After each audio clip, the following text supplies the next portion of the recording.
Welcome back to another episode of What's Up, Prof? What's up, Prof? You know, the same rubbish is what's up ever since this world began. It hasn't changed, no. Nothing's changed. The same nonsense, the same queries, the same arguments. The same nonsense. Yes. The same arguments. It's thousands of years old already. Solomon was absolutely right. Nothing new under the sun. No. We're going to talk about a refreshing subject today. You really think so? A very controversial one. Nothing is ever refreshing when it comes to this kind of thing. No. Let's open with a word of prayer. Our Heavenly Father, thank you again for bringing us together. Lord, this is a very controversial subject today, and we ask that you bless us and enlighten our minds that we can uplift you through speaking about these things. In Jesus' name, amen. Yes. Martin, propensities towards disease runs in families. Definitely. Yes. But my father had this, therefore his offspring has this. There's a history of heart disease in the family. There's a history of cancer in the family. That's one of the first questions you are asked. Did your father have it? Did your mother have it? Did they this have it? Did they have it? Right? Mm-hmm. But did you know that diets also run in families? Correct. How you ate is like the next generation ate. And when you married your wife and you said, but my mother never cooked like this, you're in big trouble. So no matter what you do, you're going to get into trouble. Because don't touch my plate. Right? I think it's the worst arguments come from over a plate. Over a plate of food. Yes. And my mother made this thing in this and this way. That's it. For 1 week, total silence. If you're lucky. And probably not anything on your plate. So, Martin, and the other thing is good food, good health. Is it just good food, or are there other factors that have to be taken into account? Other factors, but if you talk about health, it's also not just physical, but Correct. mental health as well. So there are so many parameters that we have to look at, and it becomes a war zone. Now, some people are very good at one of the aspects. Now, if you exercise, for example, everybody knows that that is good for you. Everybody needs regular exercise. That is why people, even with poor nutrition, can have longevity Yes. if they are active. Let's say they're working on a farm and they're busy and they're doing that. But if they have a sedative lifestyle, then life becomes problematic. Correct. So some people become almost fanatical in terms of fitness, but there are other things which they will then leave by the wayside, right? Some people want to build muscle, and they will violate their health in order to gain the muscle. And they think that they are strong, and therefore this is just fine. So it's not just a question of good food. But, you know, I can survive with bad food for a while. I cannot survive without air for more than a couple of minutes. Correct. Then I'm dead, right? Yes. So I need good air. I need good food. I need regular exercise. Yes. I need water. Water. I need to cleanse out my system. And I always used to say, you know, you don't wash your socks in orange juice. Yeah. Although orange juice is very good, Yes. but your system has to extract the water and use that and get the nutrients out of that. So your system sometimes wants a good flush, Yes. a good clean out. And unfortunately, it also has to be good water. It has to be good water. Now, we could have a whole discussion just on water. Because water is not water, is not water, is not water. there are different kinds of water. Now, some people believe, if you purify the water, then that's fine. Now you're drinking nice, clean water. But water has a crystalline structure because the various bonds in the water molecule ensure a particular arrangement of the molecules. And in actual fact, a drop of water is almost like one molecule. Yeah. Because they're all interconnected with the positive to the negative charges, the oxygen against the hydrogen, and it gives a particular structure. And that also affects the surface tension of the water. Now, as soon as you add minerals into the mix, it changes the structure. If you add impurities into the mix, it changes the structure. So one of the water sources that have excellent qualities is artesian well water. Now, how does that work? It comes deep out of the ground, right? Yeah. And it's an amazing system. I'm always stunned when I see how God arranged all of these things. So if you take a tree, a tree can be incredibly tall. Yeah. But the water gets to the top, right? Now, in this tree, there are xylem and phloem channels. And the water moves up them. They consist of cellulose. And cellulose is a kind of sugar structure that also has electropositive and electronegative aspects, hydrogen bonds and oxygen in the molecule. Now, when that water is absorbed by the roots of the tree, then the water moves up the tree by hydrogen bonding. So this channel that consists of the cellulose, these sugar molecules, the water, the oxygen will link to the hydrogen, then to the hydrogen, to the oxygen, the hydrogen, and the next molecule of water will be attached to that one, and so they're going up in tandem, and they can go up incredible heights. And the tree transpires up there and gets rid of its water, right? And it takes up all of this, takes it up. So that's how the water moves up. Now the same happens in a mountain range. You have all your rocks, and then you have quartz crystals in the rocks. And sometimes there are layers of quartz crystals, and sometimes there are vertical uplifted areas that go deep, hundreds of meters down into the rocks. And any subterranean water that finds these channels, because of the crystalline structure, does the same thing as in a tree. Goes up like this, linking, and any impurity like a heavy metal or something cannot go along with it. Stays behind. So that by the time the water comes out of this artesian well, it's absolutely pure water. That's why you find these mountain springs high up in the mountain, and you're wondering, how did they get there, right? They come from deep down at the bottom. And that water has a particular structure and a particular surface area that your cells love. Your cell loves it. And it enables it to take up minerals and to absorb those minerals in a specific way. If you disrupt that, then the surface tension is different. Sometimes you drink water and it feels like it's just going straight through. It doesn't go into the cells. And then that's sometimes purified water, like you say.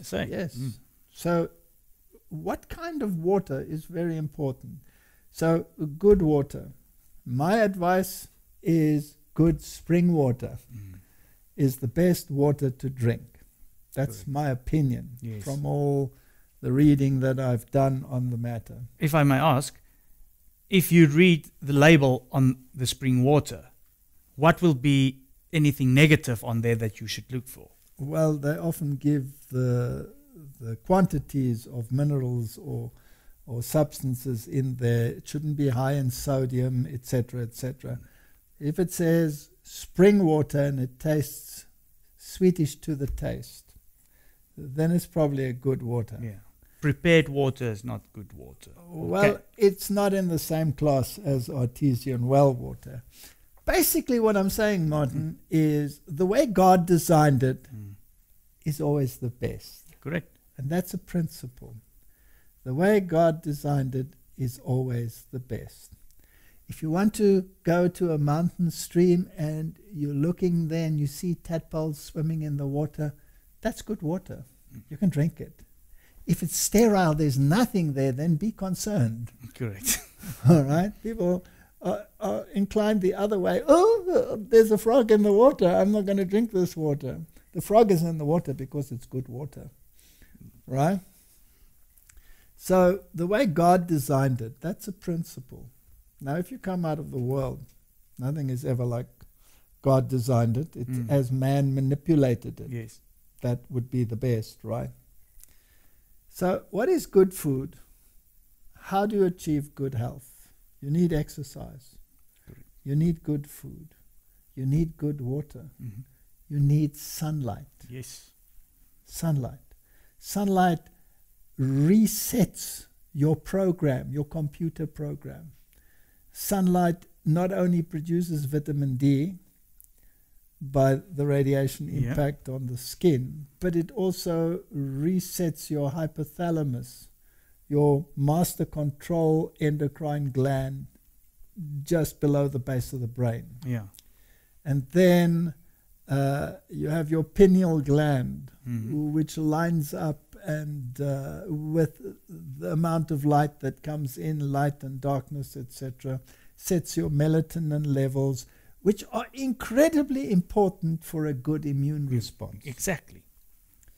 So what do you want? To put it very simply, good food, good water, exercise, regular exercise, and also strength exercise. Not just one kind of exercise. You need variety. Yeah. When God created humanity, He gave them a job. Right? Yes. Which was a job which entailed many things. Some of the plants that you're going to work with are that high. Some of them are way up there. Some of them are difficult. Some of them are not so difficult. You have to bend, you have to lift, you have to work, you have to do different kinds of movement. A good workout in a garden is the best workout you can have. So working an hour or two in the garden per day shouldn't be seen as diversion. It should be seen as part of your duty. That's the very best exercise that you could get. And if you can take a spade and dig the ground and have all of those movements, and you need some strength exercise. Did you know that you can have the worst of diets, but if you have strength exercise and all of these that go along with it, it puts calcium into your bone. Just that. So you cannot correct some things just by using a one-sided approach. Correct. That's not one size fits all. Correct. And then another thing that's important, Martin, your mental health. Everybody knows that without an anchor, you become depressed. And disorder creates depression. Yeah. So when God comes into the equation, disorder disappears. Yes. Order comes into the life. A relationship with God sets the mind at rest because there is a help plan and a communication, a friendship bond that develops. So talking to God, having a relationship with God affects your health. Definitely. And a positive outlook affects your health. Many, many diseases begin in the mind. Yes. And the other place where diseases begin is in the gut. Easier. And the gut has its own brain. Mm-hmm. And the gut communicates with the mind. And when that communication is disturbed, disease is a consequence. So you want to keep a healthy gut. Mm-hmm. Okay, Martin, how do you keep a healthy gut? Good food. Now, is this good food just for you? Or are there other organisms that reside in your gut? Definitely. Bacteria. Okay, now those bacteria, are they your friend or are they your enemy? If you treat them badly, they become your enemy. If you treat them right, they're your friend. All right. So now if you ate with the knowledge that you have a dear friend in your intestine that you have invited to lunch, and you know that bad food will kill him, will you purposefully eat bad food to destroy your good friend? Unfortunately, so we do. But you're not supposed to. You're not supposed to. All right. So when you eat consciously that you're not eating for yourself alone. Correct. The type of bacteria that you have in your intestine will largely contribute to your health status. So you need exercise. You need good food. You need good water. You need good fresh air. You need sunlight. You need to get your rhythms right. You have to have enough sleep. Yes. You want to have your melatonin levels at the correct level. You want to have communication with God. You want to produce happy hormones. You want to have endorphins in your life. And what gives you endorphins? Exercise in itself will give you endorphins. Did you know that good music will give you endorphins as well? Yeah. And that rock and roll music will destroy them? Disturbs the whole system, actually. Disturbs the whole system. So, Martin, this is a package. You cannot take one item, we've titled it Good Food, Good Health, and say that is the be-all and end-all of a healthy lifestyle. But it is probably one of the more important ones. It's where it starts. It's where it starts. Once the food comes right, and the gut comes right, then often the mind comes right. Correct.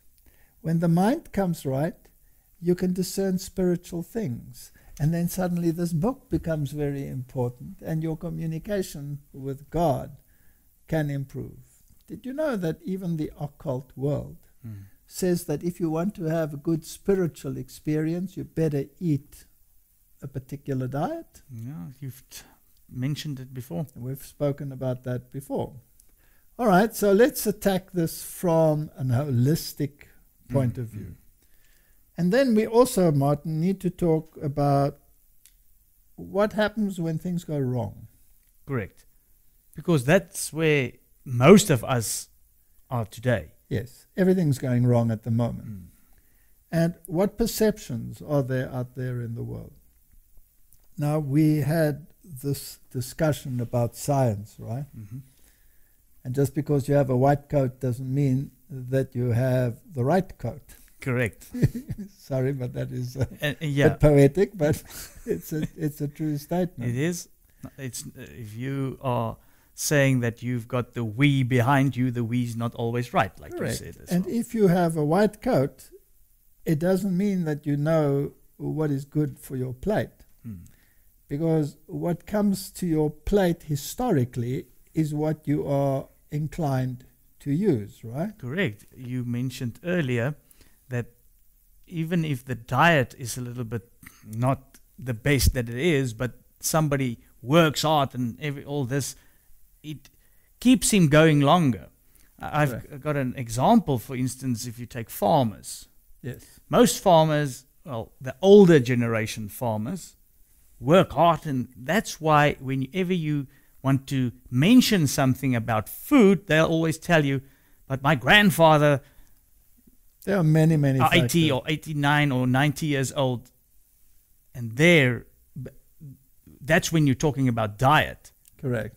But unfortunately, you can't just mention look at the diet there. You have to look at his lifestyle.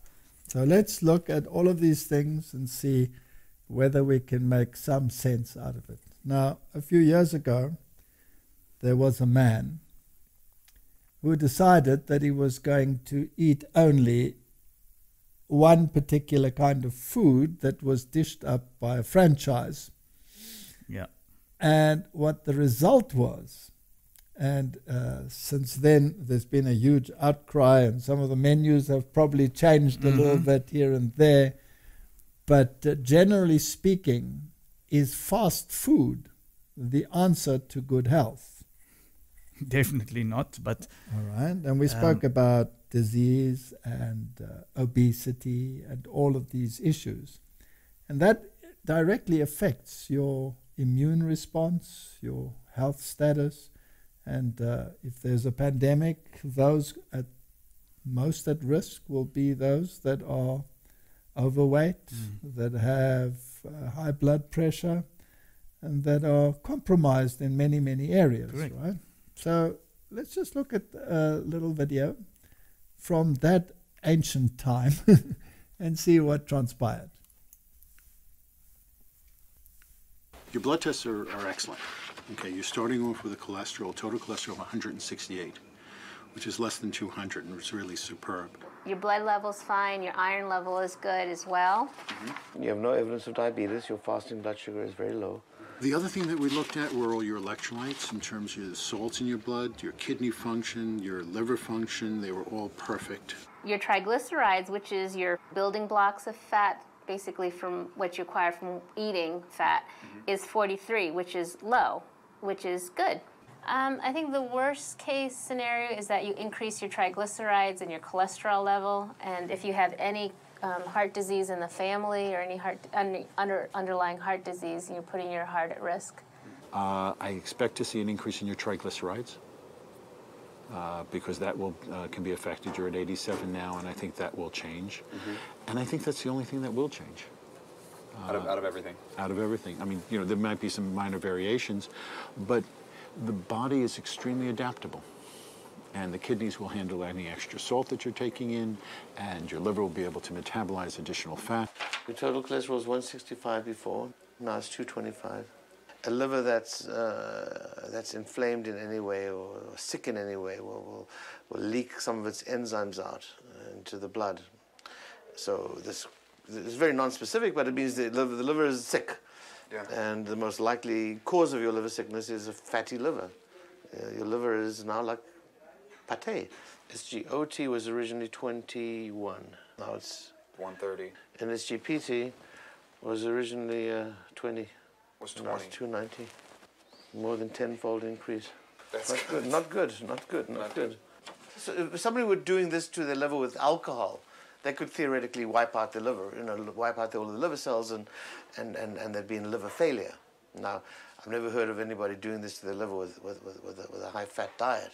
There's a drug that is used in emergency rooms called naloxone. It's used for heroin overdose. And a guy comes in, overdose on heroin, comatose, he's going to die. You inject him with this drug, and it blocks the opiate receptors in the brain. Heroin doesn't work, he wakes up. If I give that same drug to a real chocolate addict, a person just shoveling it in, you find the most amazing thing. They lose much of their interest in chocolate. They take a bite, they set it back down. In other words, it's not taste and mouthfeel. It's a drug effect of the food within the brain that keeps us coming back again and again. If you look at the menu at a fast food restaurant, they use all of the addicting components. They'll take a slab of meat, cover it with cheese, of course, which is filled with the casomorphins, the opiates that are found in the cheese protein. And then they serve it with a sugary soda, which has the addictive powers of sugar, with plenty of added caffeine. Now, you might be a 12-year-old kid. Your brain is no match for that combination. This is really, you saw these numbers, right? These numbers are absolutely outrageous. Okay, for the first time, we're seeing uric acid elevated. So you're giving yourself hyperuricemia. And the danger of hyperuricemia is gout, kidney stones. The results for your liver are obscene beyond anything I would have thought. Yeah. Truly. I mean, you know, that movie Death in Las Vegas, Nicolas Cage. I mean, that pickled his liver during the course of a few weeks in Las Vegas, right? Right. I would never have thought that you could do the same thing with a high-fat diet. Yeah. My advice to you as a physician is that you've got to stop. You're pickling your liver. Yeah. And you're kicking it while it's down now. You know, now it's down, and you're kicking it further. I mean, if you're an alcoholic, I'd say I say you're going to die. You keep drinking, you'll die. If the pain starts to radiate to your jaw or down your arm, that's life-threatening, and immediately so. Yeah. So I need to hear about that, or you need to call 911. Okay. All right? I wouldn't suggest you continue the diet for a year to check this out. I don't think it's appropriate or healthy, especially with what showed up with your liver. For a year. Right. So I shouldn't eat this food for a year? No, I don't think so. You know, we see people who like go on an alcohol binge and their numbers go up like crazy. But to go on, you know, a Mac attack, and they've got numbers to show that it attacks your liver too. I would never, honestly, I wouldn't have even thought about this, but it makes sense. Now that we have the data, it definitely makes sense. So Martin, his binge of eating only these fast foods destroyed him to the point where they were saying, if you continue, you're going to die. 30 days. 30 days. That's it. So it tells you something about diet. Now, we have a culture in the world where we say that animal foods are the best to place into your body.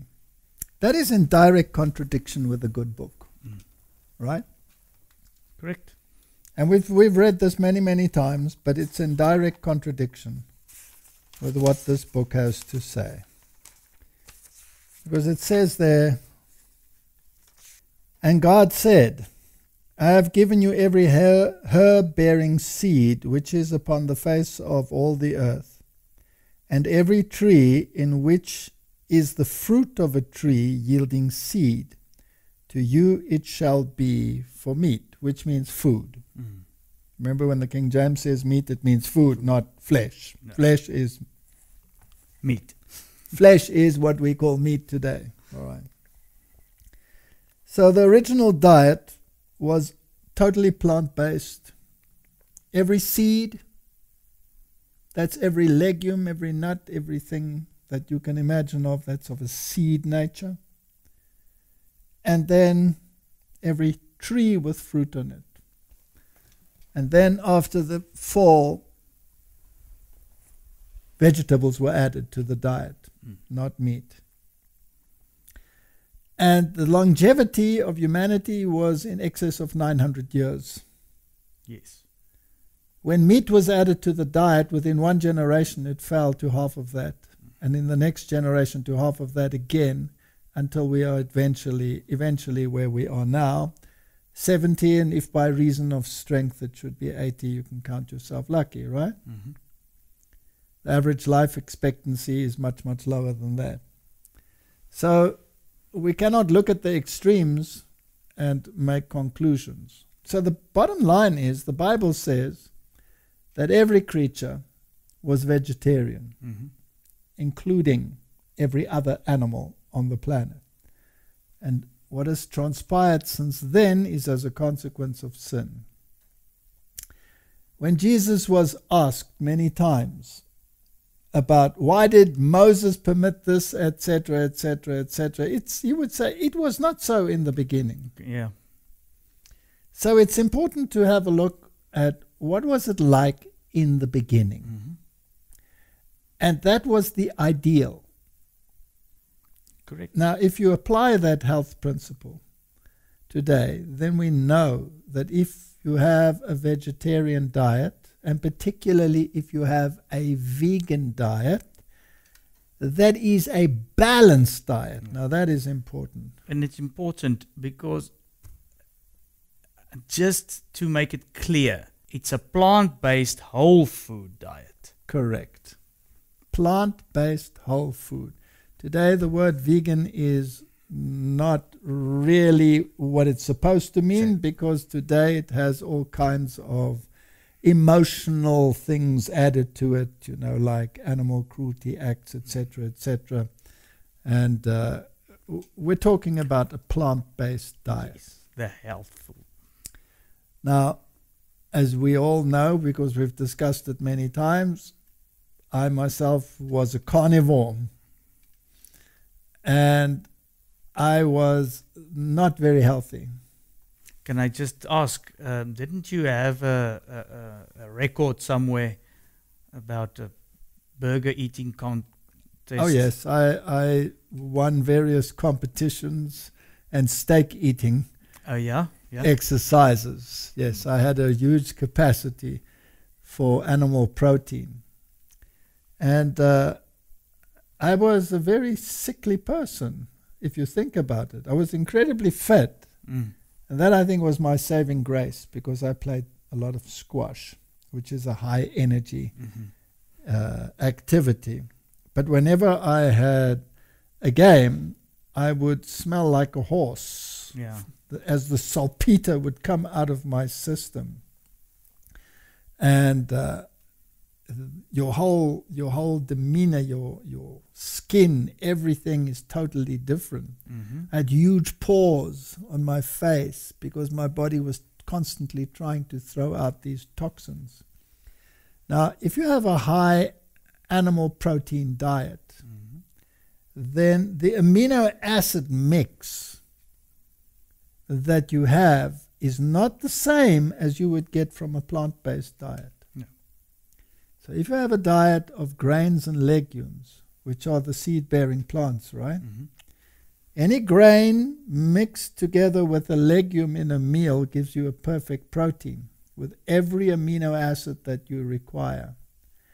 But even when you have that perfect, complete protein from the grain-legume combination, or grain-seed combination, or grain-nut combination, gives you that perfect amino acid profile.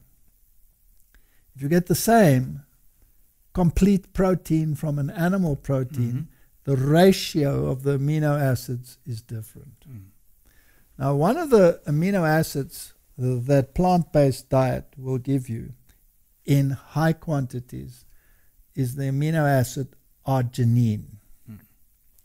Now, arginine is a very specific amino acid, and it's a very interesting amino acid because it has more than one amino group. We don't have to go into the chemistry to confuse people, but it has more than one of these nitrogen groups, right? Yeah. And it is the amino acid that slots into your urea cycle. Mm-hmm. And your urea cycle is what takes ammonia that comes from the degradation of proteins, from the digestion of proteins. When that ammonia comes off, ammonia is highly, highly toxic. I mean, you use ammonia to kill everything off in your house when you use it as a household cleaner, right? Correct. Whatever it comes into contact with, it'll kill. So the same in your cells. When ammonia is set free in your cell, you have to detoxify it immediately or it will destroy your cells. And that's where the urea cycle comes in. And the beginning is arginine. And in the end, it splits out those amino groups and it produces urea. Now, if you're a bird or a reptile, you'll produce uric acid. Now, we also produce uric acid. It has more amino groups than the other things.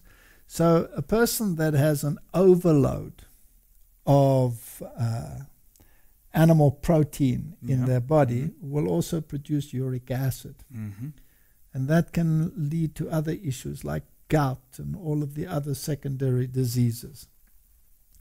So a plant-based diet is in itself a detox diet. Correct. Because it helps the body, because it pushes the reaction in the direction of urea production, helps the body to keep it at a level so that you don't have the buildup of toxins in your blood. Another amino acid that is high in animal protein, or the amino acids, are the phenolic amino acids. Those are amino acids that have ring structures. And phenylalanine is one of them, for example.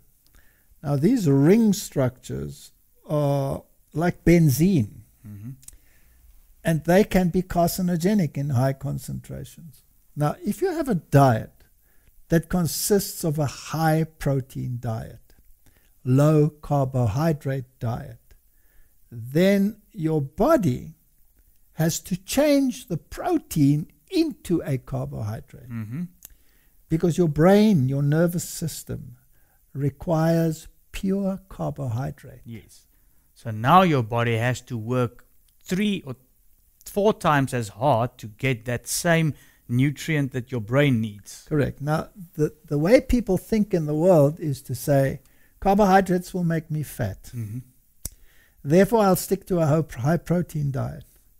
If you have a high protein diet, you are going to force your body to take some of the protein that you have eaten and to convert it into carbohydrates. Because your brain cannot be fed by protein. Correct. It has to receive carbohydrates. Now, what is the logical thing, Martin? When you receive this high protein diet and you're taking half of it and changing it to carbohydrates, you are loading your body with the amino groups. Yeah. You are loading your body with the phenolic groups. Okay? And they are toxic to your body. So you're loading your body with toxins. Correct. All right. Your body can get rid of it through the urea cycle, excrete the other. Some of it goes out through the stool. And sometimes the excess is so high that it actually crystallizes and sits in your joints and gives you all kinds of problems, joint problems. Why not reduce that problem by cutting down the protein and adding the carbohydrate? Then you wouldn't have that problem. Now, the carbohydrate that you are consuming, in what form should it be? Whole. It should be a whole food. What does that mean? It means it must be a food that contains what the original contained. And that has 2 kinds of fibers in it. Yeah. Soluble fiber and insoluble fiber. Now, the soluble fiber is amazing. It's what produces the gums. For example, if you cook a fruit, it makes like a goo, and we call that jam, right? Yeah. That's because of the soluble fiber. The insoluble fiber is the roughage. That's like a scraper.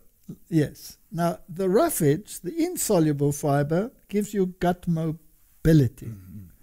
So as you have the peristalsis going down your gut, it moves along easily. It also absorbs water, so it keeps the moisture content of your gut perfect, and you have good mobility of food through the intestine. So generally speaking, if you eat every day, you should actually get rid of the waste every day as well. If there is a lag, and some people only go every second day, some people only go once a week to the little room with the flushing mechanism. What goes in should also go out readily, because that's part of your detoxifying system. For that, you need complex carbohydrates. Yeah. Does that system work if you only have an animal protein diet? No. It can't work. So somewhere in your intestines, you're going to start producing problems. You're going to have compaction. And a person who has a high animal protein diet will receive that intestinal compaction. That will create the need for tremendous pressure to get rid of whatever's in the intestine. I call it the eye bulging experience. Okay. If you go blood red when you're sitting on your private throne, as you try to force out whatever is the obstacle in there, then there's something terribly wrong. It should be just gone, right?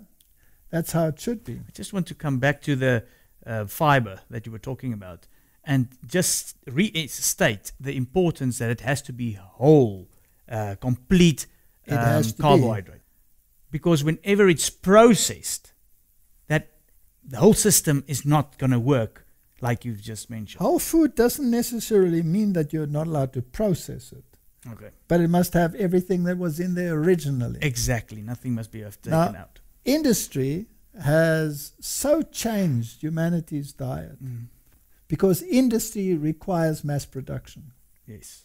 Now, in the old days, you used to go to the miller, and the name Miller is still very common in the world. Mr. Miller, how are you today, right? Or in German, Herr Müller. Why? Because there was a miller, and he had a stone mill. And he used to put the grain in, and the stones used to rub it and grind it, and it used to come out, and everything that was in the original was in the final packet, right? People like refined food, so they put it through a sieve, and they get rid of the roughage, which is a major problem. Now, I'm not one that says you have to have a long face when you eat. It's fine if that is an occasional treat that you are having. But if that is your lifestyle, you have a problem. If white bread is a regular component on your table, you are looking for trouble. Yeah. In any case, I don't understand why people would want to eat it, because it tastes like cardboard. Well, it's also, you get used to that taste, and then you're not used to the others. Correct. But if you switch your lifestyle, and you tell your palate, I don't want that, I want a whole grain food, eventually the other one will become loathsome yes, to you. If your palate changes it. Just on this bread, there are people that are gluten intolerant. Yes. But that's also a cause of humanity interfering in the original design. Correct. There are many ideas about why people become gluten intolerant. And some of them are associated with intestinal maladies, such as celiac disease or Crohn's disease, where the permeability is such that the gluten creates an autoimmune response because it's not absorbed in the correct way. We have to talk about how you absorb proteins. You can. But we'll come to that in a moment. And there are many reasons as to why people can have problems like that. Some say it's because of genetically modifying the food. It's very difficult to trace from cause to effect. There are interesting graphs in the world where some people have adverse reactions to vaccinations. And the correlations between certain kinds of vaccination and celiac disease, for example, are very, very strong. So there are certain things that have been introduced that can cause this. But even if you go onto a gluten-free diet, then it must still be a whole food diet. Correct. That's very important. Yes, and many of the gluten-free foods that are produced by the industry are anything but whole foods. Correct. In fact, they are so refined, and just because they are gluten-free doesn't make them healthy. Exactly. So that's why we also are going to produce a program, at least, as to what is a whole grain gluten-free bread and diet, for example, because that's also very important. That stays with the same basic principle. Correct. As soon as there's been tampered with anything of the original, Yes. be careful. Now, when you eat a whole food, plant-based diet, you're not, as I said in the beginning, you're not just eating for yourself. You are eating for your flora inside your intestines. Now, certain of the foods in the plants that we eat, we actually cannot digest. Correct. Some of the oligosaccharides, that is the complex carbohydrates. We have no problem with glucose, absorbing that. We have no problem with starches. We can digest them. The enzyme amylase will break them down and make the sugars available. We have no problem with that. But some of the oligosaccharides we cannot digest. So in a potato, for example, you have mainly starch. But you also have some of these strange oligosaccharides. Now, some of the gut bacteria, particularly those in the colon, love those. Yeah. They're there for the It's their food. So in other words, if you think in terms of creation, you can say, well, God packed certain things in there that you don't steal the food that they need. Right? You have a high animal protein diet with this high acid load. Then those bacteria actually start dying. And you get a totally different flora. So you will start getting a flora that has to deal with the amino groups. Right? And they produce ammonia. correct. And this ammonia is an environment in which only certain bacteria, which actually will lead to carcinogenesis on the long run. Therefore, a high-fat, high animal protein diet is highly correlated with intestinal cancer. Yeah.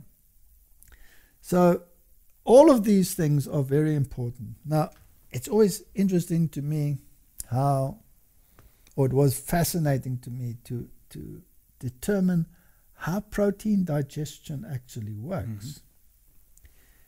When you eat a plant or an animal product, and it contains a protein, all the amino acids are in that protein.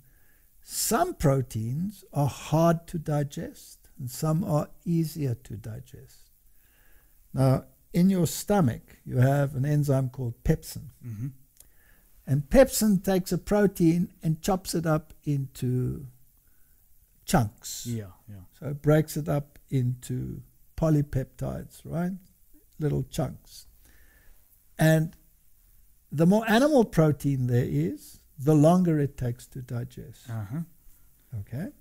So if you're having a diet that contains, let's say, a plant-based food, carrot, a potato, fruit, or whatever, and you put an animal protein in it as well, like meat or casein from cheese, your body will determine how long that food has to stay in the stomach. We spoke about that before, satiety. Yes. Now, Do I feel full? Yes. Now, your body will digest, it's like a washing machine, doing its thing, adding the product that will break down the proteins and the foods. Then it sends through a sample, through the duodenum. And there are receptors in that part of the duodenum that tell you how far has the protein digestion run its course. And if it's not very adequate, it closes up the stomach. Okay, stays in. So you're going through another washing machine cycle. Then it sends through a sample, and if you've had cheese in your diet, for example, it will say, stay there, stay there, stay there, stay there, stay there, for hours on end. In the meantime, the stuff that is in there in a warm, gooey environment starts fermenting. Because they don't get digested in the stomach. Correct. So here you have this major problem. So when you're eating a carbohydrate, the first digestion starts in your mouth because you have the enzyme amylase there. But when it gets to the stomach, it's an acid environment. And the more animal protein there is in that stomach, the more acid it has to be for the enzyme to work optimally. So any animal product that goes into your stomach increases the acidity. Now your immune system loves to run on a slightly alkaline system. Yes, alkaline. Alkaline. It doesn't like an acid system. Then as it passes through eventually, with the carbohydrates having fermented now, in other words, you're no longer getting carbohydrates. They've fermented to fatty acids. That adds to your acid load, right? Yeah. So a diet that contains animal protein is a high acid diet. The most acid foods are cheese, then come the meats. If you take a plant-based protein, it is slightly acid-forming, like most nuts, etc., are slightly acid-forming. And some are even alkaline-forming, which is amazing because they contain amino acids. But they're so balanced with minerals that they're actually slightly alkaline. For example, almonds are slightly alkaline. Most grains are only slightly acid, but some grains are actually alkaline, like millet is an alkaline grain. So if you're suffering with acid load, then you want to include grains that are alkaline forming, like millet and sorghum and those, into your diet. So if you're going to have a diet that is alkaline forming, and it'll be automatically alkaline forming if it is a plant-based diet. Fruit, even the most acid fruits like lemon, alkaline forming. And your body loves it, and your bacteria are jumping for joy. So if you have these healthy bacteria in your stomach, then that already sends a signal to your brain, everything is honky-dory. And this communication between the brain in your intestines and your master brain is very, very important. Now the protein breaks up into chunks in your stomach. It goes through the duodenum, and another enzyme is added, which is trypsin. And that'll break the big chunks into smaller chunks. Then it passes, there's no free amino acid at this stage, right? No. Then it passes down your intestine, and as it goes lower and lower, the intestinal wall has particular cells that produce enzymes. And these are called ectopeptidases. And they start cutting off the amino acids. So the free amino acids only occur very low down in your intestine. And there they are absorbed by the hepatoportal vascular system, which takes it out and takes it to your liver. In your liver repacks the proteins into dipeptides, putting the amino acids at least, linking them together into chains of 2 or 3 or 4 tripeptides, etc., etc., and they go into your bloodstream. And then as your cell absorbs these, it'll split them off as they need them and require them as building blocks, enzyme production, whatever your cell needs. Now, the amount of protein you need is very, very small. 0.75 grams per kilogram. So a man of your stature would need, I would guess, about 60 grams of protein per day. I would need perhaps 70, 75 grams of protein a day. The average female between 55 and 65 grams of protein per day. And the consumption by the general population, especially in my country, here South Africa, is 3, 4, 5, 6 times that high. Okay? Now, the protein you do not store in your body. So whatever excess protein you are eating over and above that 0.75 grams per kilogram, and if you're a growing child, 1 gram per kilogram. Okay? So if a child weighs 20 kilograms, it needs 20 grams of protein. Very little, right? Correct. And if it is a balanced protein, then all the better. So now, because your body doesn't store this protein, whatever is in excess, it has to convert to either carbohydrates or fats. Now, those two you can store. The fats you store as glycogen. You can store it in your liver. You can store it in your muscles as an energy reserve. Anything in excess of that is stored in the fat. But because you are detoxifying or trying to detoxify this massive load of all these phenol groups and anything else that comes in the animal product, most of those things are fat soluble. Yeah. So the fat that you produce actually also dissolves many of those toxins just to separate them from your bloodstream. So the fat that is in your body, if you are on a high animal protein diet with its concomitant load of other undesirable elements, you get a lot of hormones involved in that. You get, it comes with a package. Can you imagine the terror of the animals that are being slaughtered? What the cortisol levels are, and the adrenaline, all of that comes with your meal, right? Correct, because it's in the meat. Okay. All right. Now, many of the other chemicals that are in those products get dissolved in your fat, and they're stored there. Then one day you get sick, Martin, and you're not feeling well. You might be nauseous. You're not eating right. What does your body use then to keep you going? It goes into that fat. Exactly. Especially if you have a fever, you're actually burning a lot of this fat, Yeah. right? And those toxins are released. So your toxic load, when you are burning that fat, is heightened. Yeah. That knocks your immune system for a 6. So how do you keep a good immune system? Plant-based diet. That's it. A whole food, Yes. plant-based diet. That's how you keep a good immune system.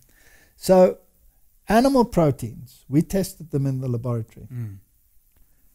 We did literally hundreds of experiments using any animal model that you can think of, where we tested the immune response and the overall health status of an animal, its cholesterol levels, its amino acid profiles, its immune compounds, its bone composition, the whole lot. When we tested a plant-based protein diet with an animal protein-based diet, the results were absolutely staggering. On every single level. Cholesterol, for example. You get 2 kinds of cholesterol. High density and low density. And the one is associated with cardiovascular disease, the other one not. And the ratio of HDL, which is the high, and the low density one, which is the LDL, is very important. And the plant-based diet, the ratios were always perfect, no matter whether you tested a carnivore or whether you tested a herbivore. But the ratio was always bad when it was an animal protein. And also the immune parameters that we tested. So it was absolutely astounding that you got these consistent results. So your diet, very important. Let's talk a little bit about what to eat and how to eat. Correct. So Martin, just one of the graphs that will illustrate what animal protein will do just in terms of any cancer that you want to measure. In this case, it was lymph gland cancer. Then it is per capita animal protein consumption. Per country, Japan has a very low protein consumption relative to their general diet. They're not like the Westerner that'll have a huge steak. They will have little slivers or something, but generally a low consumption. And then the Western countries like Canada, Denmark, USA. The USA is normally always on the top of the hit parade because they have the worst diet on the planet, generally speaking. Then you can see there's a very strong correlation of this kind of cancer associated with animal protein consumption. The higher it is, the higher the rate of cancer. If you look at dietary fat and breast cancer, for example, and the high fat diet is always associated with a high animal protein diet. Yeah. Like cheese, for example, any dairy product is very high in fat, and animal proteins are very high in fat. And there's these new diets that are specifically high-fat diets. Exactly. To go on to. So if you look at the Eastern nations like Japan, Thailand, etc., they have a very low breast cancer rate. And again, the USA, Canada, and the Western countries, they have the highest rate of these kinds of cancer. There's no doubt that there's a very strong correlation between what goes into your mouth and what happens in your body. Here is milk and breast cancer. And again, it's fascinating that the countries that have the highest rates are the dairy-consuming countries like Denmark, Switzerland, etc. And the US, of course, is always very high on the hit parade. And those that don't really consume milk, like Thailand, Japan, etc., they consume soy milk. Correct. They don't have that problem. Oh, but what about the estrogen in soy? Don't irritate me, Martin. That is the most nauseating question that I received. It's based on total misinformation. Mm-hmm. And it is surprising to me that no matter how much science you put out into the world, this stubborn argument is constantly being thrown at your head. Now, the kind of estrogen, in inverted commas, that you find in legumes, particularly in soy, for example, is phytoestrogen. And phytoestrogen does not have the feminizing estrogenic properties at all. There are different binding sites, without going into detail, for estrogen. And everything in your endocrine system works on, not everything, but a lot of it works on a push-pull mechanism. So you have enhancing and you have depressing endocrine systems. Your prostaglandins work like that on a very large scale. And there's a whole host of them. So some of them elevate an issue, some of them depress an issue. And that's how you keep equilibrium. And everything is about equilibrium. Mm-hmm. So you want to have anabolism and you want to have catabolism. You want to activate and you want to deactivate. You don't want to build when you are digesting, then you want to assimilate. And once you've assimilated, then you want to use. So everything has to be organized like this. Now, the same with these phytoestrogens. There are alpha binding sites and there are beta binding sites. And some of them will elevate activities and some of them will depress activities. Now, the phytoestrogens bind to the binding sites and compete with natural estrogen, and therefore prevent many of the problems associated with estrogen. For example, cancer, breast cancer, can be decreased by this. And it doesn't compete with the binding sites that have the feminizing effect. Correct. So they don't have a feminizing effect. I've always said if you go to the East Bloc countries, they don't walk around with bras. The men now I'm speaking. It is a fallacy and it's based on misinformation. So the phytoestrogens that you find in soy are exactly the same phytoestrogens that you will find in flaxseed, for example. And the same person that says to you, you should take lots of flaxseed because it's healthy for your intestine, doesn't know that he's also in the same breath telling you to take phytoestrogens.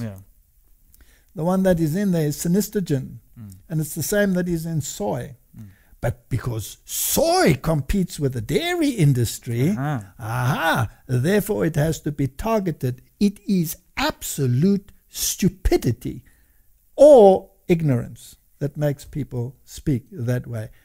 In fact, the phytoestrogens protect you against diseases. And they have nothing to do with your masculinity or your virility. If you want to find out which is the most populous country in the world, Yeah.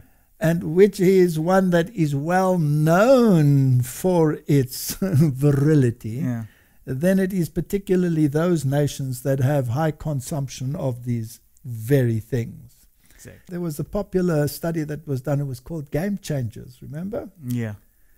And they tested the testosterone and the virility, let's put it this way, of their masculine subjects. And the ones that had the plant-based diets, were they at the bottom of the scale or were they at the top of the scale? No, they're at the top. They were at the top. So these people that have these huge bulks and use anabolic steroids to get there, they are dwarfing their masculinity and shouting at those that are perfectly fine and doing well because they use phytoestrogens. I think the world is upside down. The devil is the master of reversal. Definitely. That's why I come back to this, that once your science doesn't correlate with that Bible, Correct. then it is skew, even if it looks like it's correct. Correct. I give you every seed-bearing plant. Does that include flax seeds? Correct, yes. Does that include the soybean? Yes. Does that include any other bean? So if God says that is the best diet, you take it to the laboratory, you show that it is the best diet, does it convince the people? No, No. not at all. No, because they are run by their palates. Correct. Then they start looking for scientific evidence, and they actually get scientific evidence that the alternative to the Bible is actually Correct. better. So you will have statements, a glass of wine is good for you, all right? And eat lots of chocolate, that's good for you.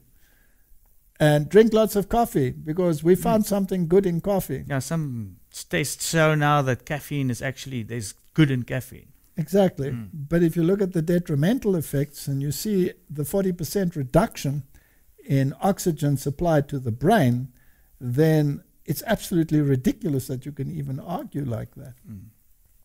So what you eat is very important, and let's have a look at some of these things. Yeah, I was thinking maybe we can just share with the viewers a normal day of eating in your life.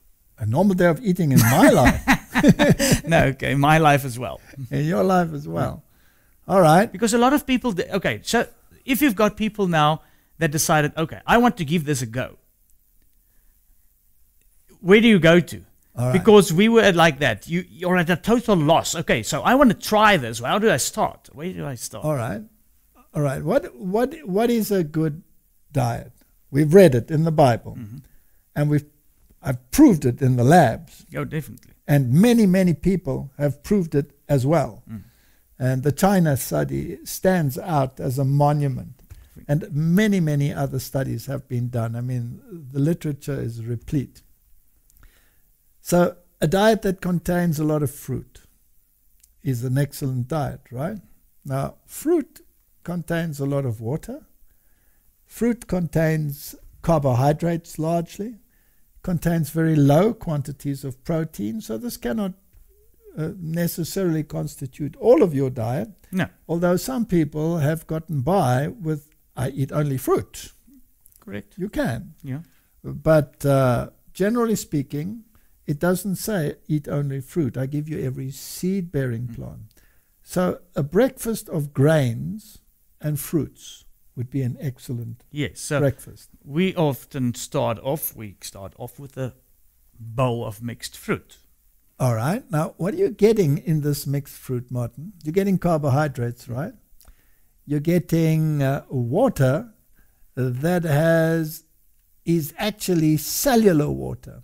So it is the exact composition that your cell craves. Yeah. All right. So that's the first point. It has all the minerals. It is rich in minerals and vitamins. It's rich in vitamin C. And depending on what kind of fruit it is, it will have different components. Yes. And also important why we start off with fruit is it digests faster. Correct. Now, when you eat fruit and grains together, their digestion time is relatively short, which means it passes out of your stomach and becomes available to you as energy. So if you have a breakfast of animal protein, that energy is only available to you about 6 hours later. Whereas if you have this, a large proportion is available within a very short time. Now, what we can see here are different kinds of fruits. Now, there's a strawberry, for example, or a piece of a strawberry. That is the fruit that has the highest antioxidant level, together with some of the others, like the cranberries and pomegranates and all of these. They have very high and different levels of phytochemicals, the antioxidants. Now, what is an antioxidant? It is something that mops up free radicals in your body, and free radicals are carcinogenic. So basically what you're eating here is a food that fires up your immune system, helps your body to get rid of the free radicals and the dangerous elements that are produced constantly because you are metabolizing, and helps your body to clean them out. Yes. Can't have better than that. But then you want some energy, so you want some good bread or whatever grain. Now, 3 grains will give you a complete protein. All right, Martin, I see you put a picture in here of mixed seeds. Now, all of these seeds contain different components. Like we've said already, if you look at flaxseed, for example, you have all the omega fats that you need there in the diet. And, you know, people always say you need fish for your omega. No. Because when you eat fish, you get eicosapentaenoic acid. Whereas if you eat seeds, then you get linoleic and linolenic acid. And that is the basis of your enzyme cascade. So you can produce any of those fatty acids out of those 2 base acids that you find in the seeds. Whereas if you're getting fish, you're getting eicosapentaenoic acid, which is something that can change the clotting parameters in your blood. And you have to be very careful whether you actually want to do that. So if you start with a seed, you can produce the one that is in fish to the quantities that your body requires.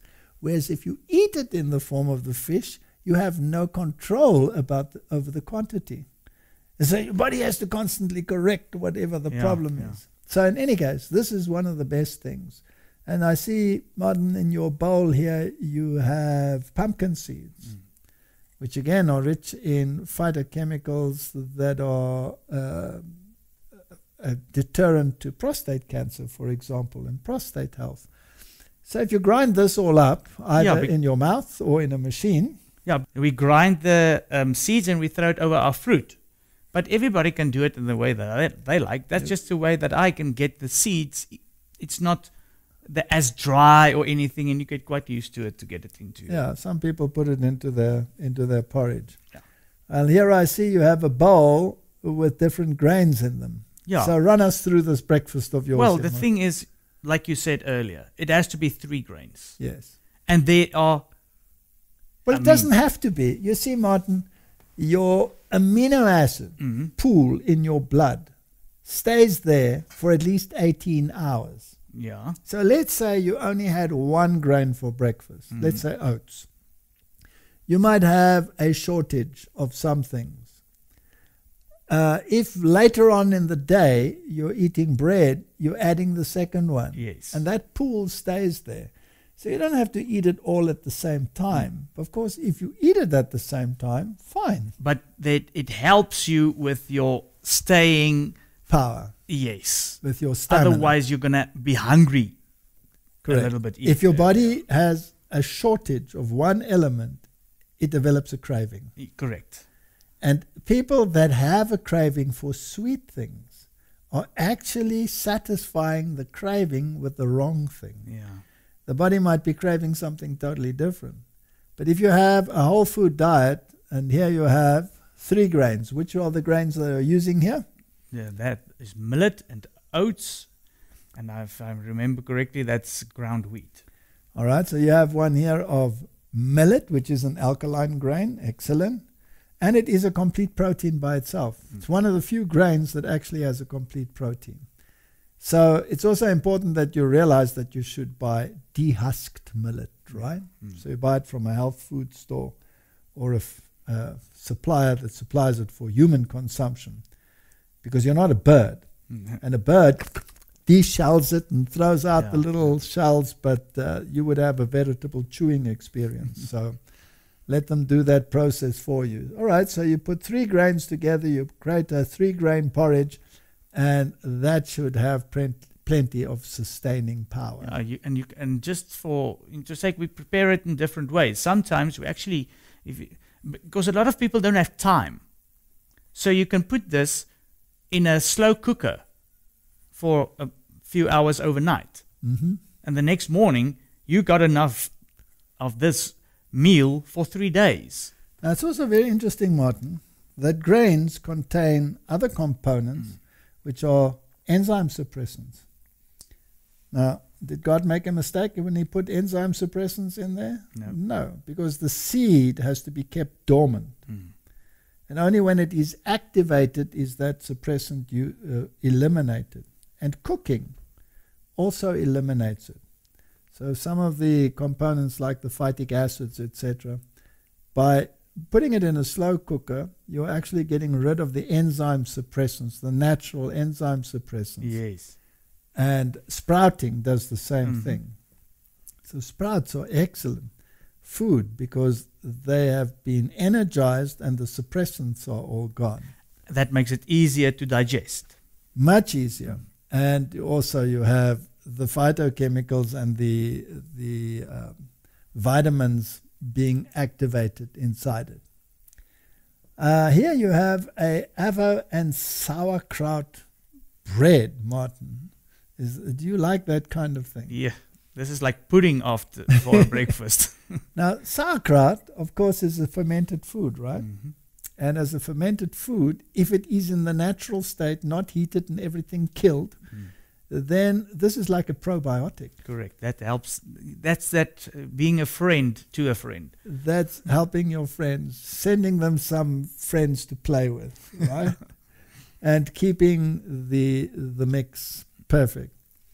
You could also using coconut milk or using soy milk. Or using cashew nut milk or a seed milk. You could make your own yogurt. Yeah. So you could actually just purchase a probiotic pill and put it in there and keep it at a temperature which is almost body temperature, let's say, and it'll make its own yogurt and it will not be dairy based. That would be similar to fermented foods. And avocado, of course, is very rich in monounsaturated fats. And it also adds the omega fats that you need. And it's very high in folic acid.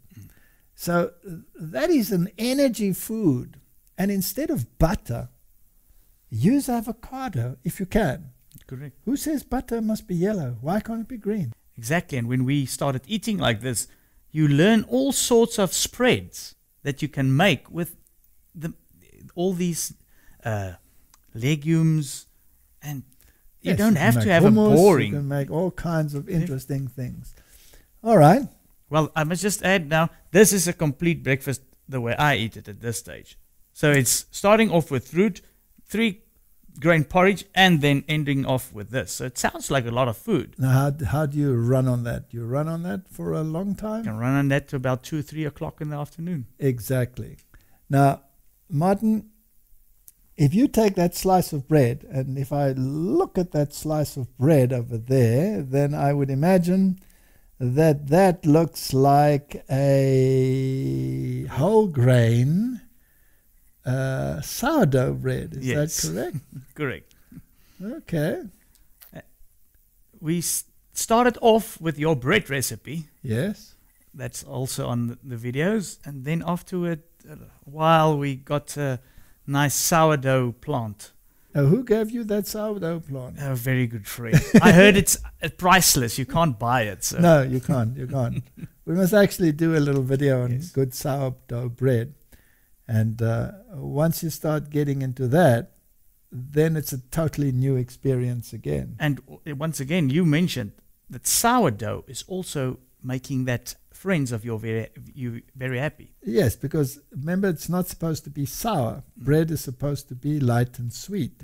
So this is just your raising agent. Yeah. But the way in which you raise this kind of bread changes the moisture aspect. It becomes intercellular rather than extracellular water. And it's a totally different ball game. But let's not go there. No, but just it's healthier. It's a wonderful bread. And then let's move to something for lunch. So you have a salad here, Martin, and it contains the leafy green things. Now, the leafy green things, whether they are in the form of a salad or whether they are in the form of a vegetable like cabbage or broccoli or anything that's dark green, that's your calcium source. Yeah. When you see the dark green, you think calcium.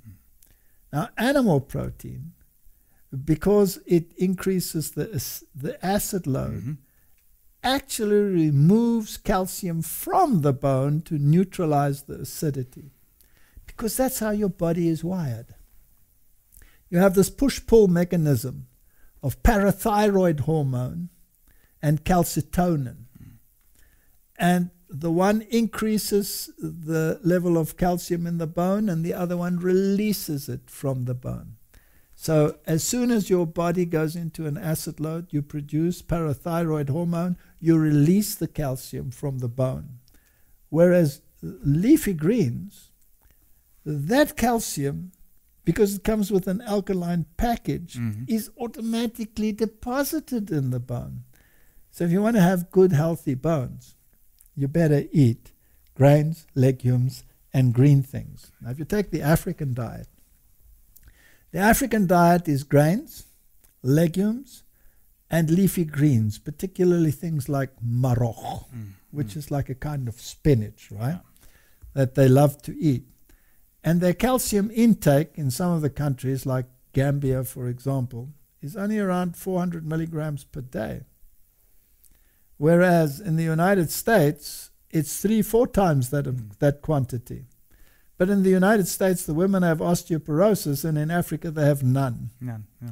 Because all of that extra that they supposedly get from their animal products, from their dairy, is actually not taken up into the bone, but because of the acid load, contributes to release from the bone.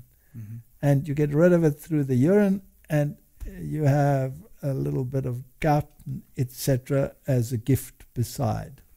So this is your mineral, vitamin, calcium tablet. Yeah, and also helps with your blood sugar. Absolutely. And here you have a stir fry with brown rice. So then you have, this is quite a low protein diet. If you wanted to now increase the protein diet, you could add a legume. Yeah. Or you could add a product of a legume, such as tofu, for example. Or you can add some nuts. Or some nuts or something. Now, some people will say, you know, Martin, I've heard many people say that tofu is so bland. Well, you know what? Everything is really bland. If you take meat and you wash out all the blood so that it's just a white pulp, it's totally tasteless. So the only taste that you will get out of it is by what you add. And exactly the same with tofu.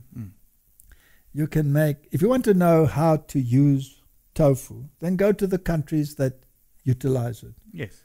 Go and check out recipes, Thai recipes, Japanese recipes, Chinese recipes. Those are the countries where this is a staple diet, and learn from them how to prepare it so that it satisfies the palate. So a little bit of homework, a little bit of internet usage, and you can become a gourmet, right? Correct. So a stir fry on rice with all of these things added, and then you will have a pretty healthy protein diet. And here you have a chickpea stew with coconut cream and bulgur wheat. Now bulgur is cracked wheat. It's made in a very special way. They use traditionally these huge pots, and they have a fire underneath them, and you cook the grain, and then you spread the grain out and you dry it like you would in the sun, and then you put it through a mill that just cracks it. And that's how you get bulgur. So it's already pre-cooked. That's why it cooks very quickly. Yeah. So that's one of the nice things. So a nice chickpea stew with coconut cream. Well, Martin, there you have a saturated fat in the mix, coconut cream. Let's talk a little bit about that. Correct, please. Because people will say, that's a saturated fat, that's bad for you. Because that's what the mantra is. Yep. And saturated fat is bad for you if it is an animal fat. Because animal fat consists of stearic acid. But coconut cream, the fat, is also saturated, but it consists of palmitic acid. Then the other thing is, animal fat has 0 antioxidant in it. Whereas coconut cream has high levels of antioxidant, vitamin E in it. So this kind of fat, palmitic acid, is so readily metabolized by the human body. In other words, that is a fat basically designed for human consumption. Correct. And any grain will have a component of saturated fats, palmitic acid largely. Then it will have the polyunsaturated fats and the monounsaturated fats. And it's interesting as you go down the line, if you take an animal fat like butter, which is stearic acid, no antioxidant, when you heat that oil, it immediately forms free radicals, oxidation. When you heat coconut oil, because of the high antioxidant level in it, it doesn't form the free radicals. So which one's better for you? Definitely coconut oil. It's not Absolutely. Just want to mention also that some people will have the problem, probably what we had, is you at work. So you don't have time to have your lunch and go and make it. So when we changed over from a big meal in the evening to putting it in the afternoon, we continued cooking the same meal that we would have eaten in the evening and just eat it for lunch the next day. Yes. Because that's one of the big switches you have to make. Big breakfast, smaller lunch, and if necessary, smallest dinner. And it's always better not to eat a big meal late at night. No. It's the same old argument. Animalism, cannibalism. The one is building up, the other one is breaking down. When you go and you sleep, you want to go into a rest phase. You don't want to force your body to work. So if your stomach is empty when you go to bed, then you're not forced to digest and spend energy on that, and you can get a much better rest phase. So try not to eat a heavy meal for supper. If you have to eat something light like a fruit. We must remember nothing is a law of Medes and Persians here. If you've had a hard working day and you feel that you need something, then have something, but try not to eat it late at night. Yeah, and try not to make that a norm. Try not to make that a norm. All right, so there you have a wheat, you have chickpea, so you have a legume. By the way, the chickpea is also one of the legumes that is a complete protein. So the wheat-chickpea combination is an excellent protein. So even if you make hummus from the chickpea and you spread it on the bread as a spread, then you have a legume-wheat combination, legume-grain combination, complete protein. So this idea that plant proteins are inferior is a misnomer. Correct. Martin, then you want to satisfy your sweet palate, and I see you've put carob and nut clusters here.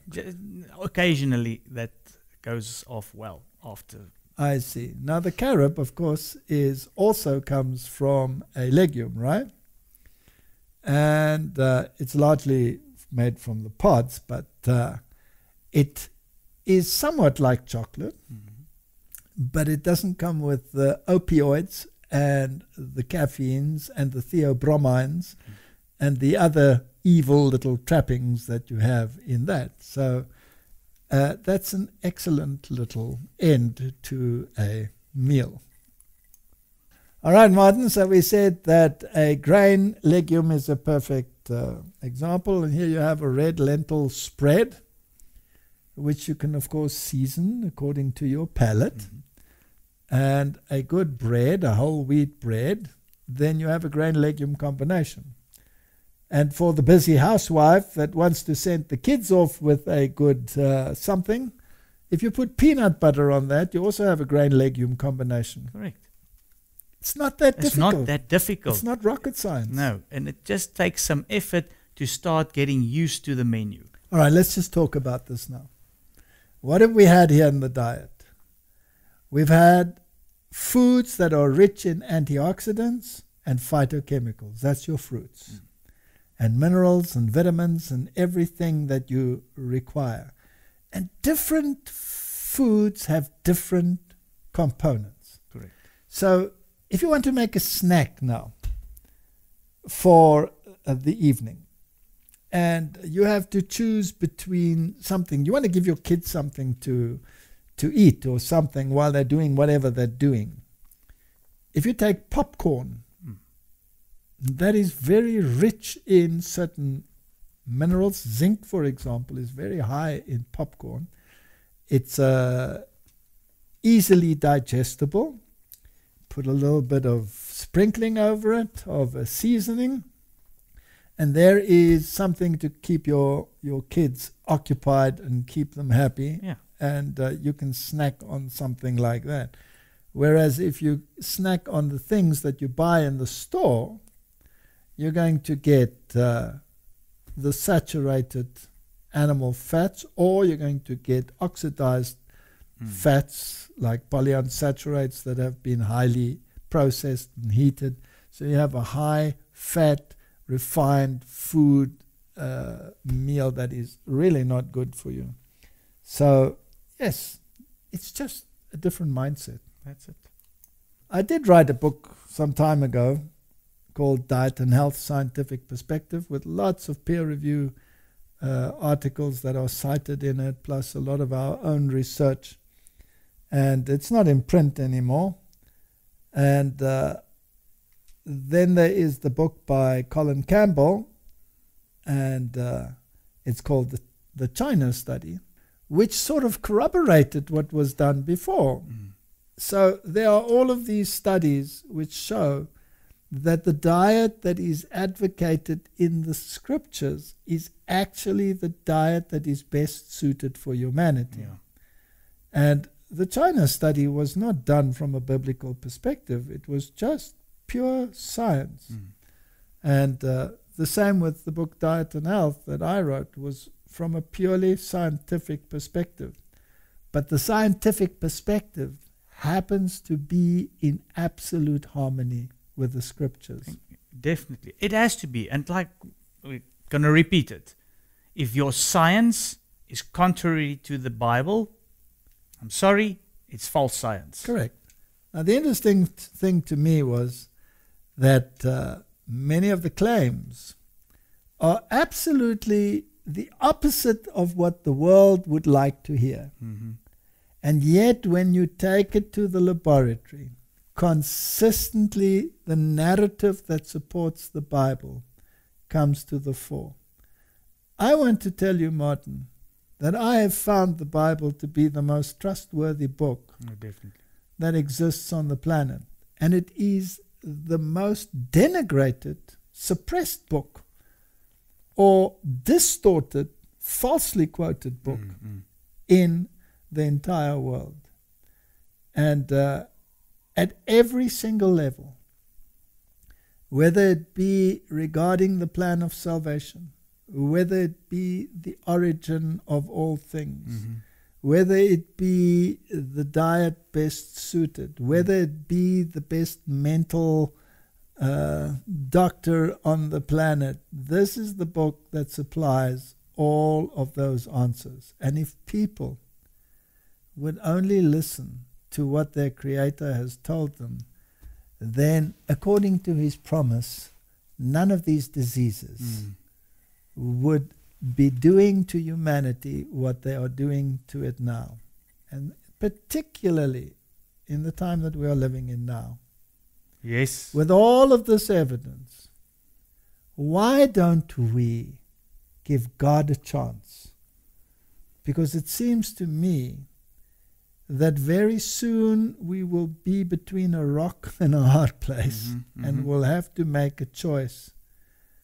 Now, when it comes to the issue of diet and health, as we've discussed, and the reason why we are doing it also in this time of disease in the world, particularly now, and the importance of a strong immune system,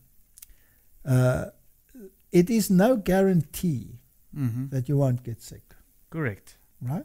Definitely. It's not. And that is why it's important that we also learn about how to deal with the issue once you actually do get sick.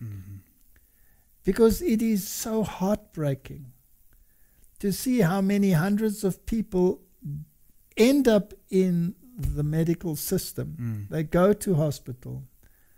Many of these doctors are working very hard to try and save lives, but people are dying. Yes.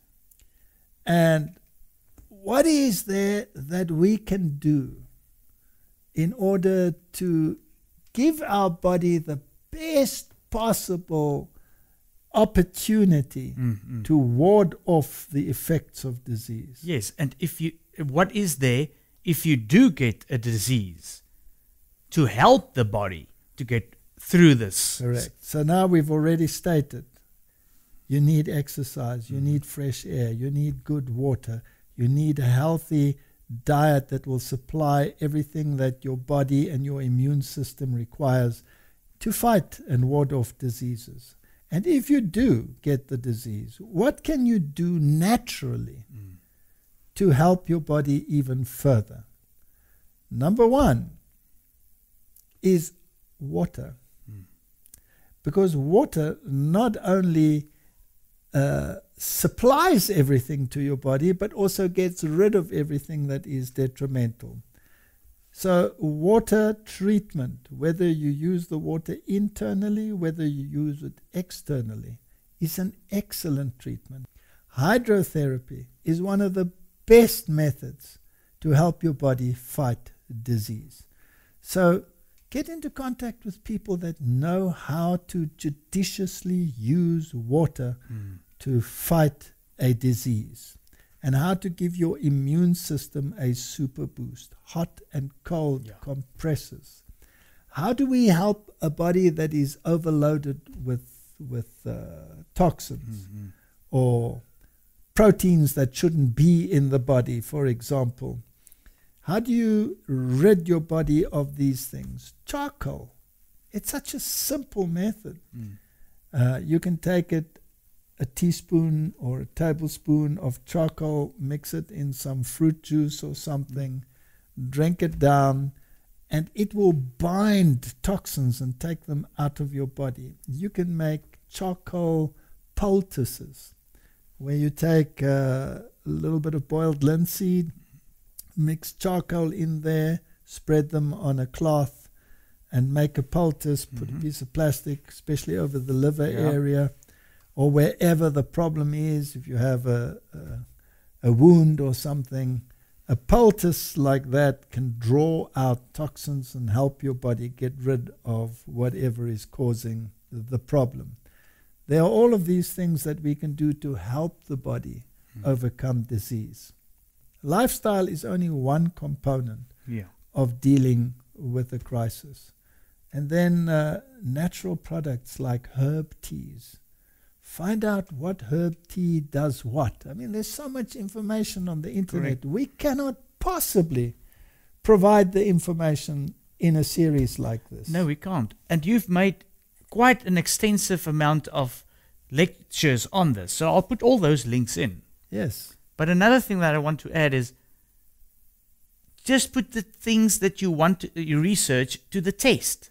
Yes. Does it add up to what the Bible says? Correct. If it falls in there, then you can use these remedies. Correct. And, simple things like drinking water with lemon juice in it.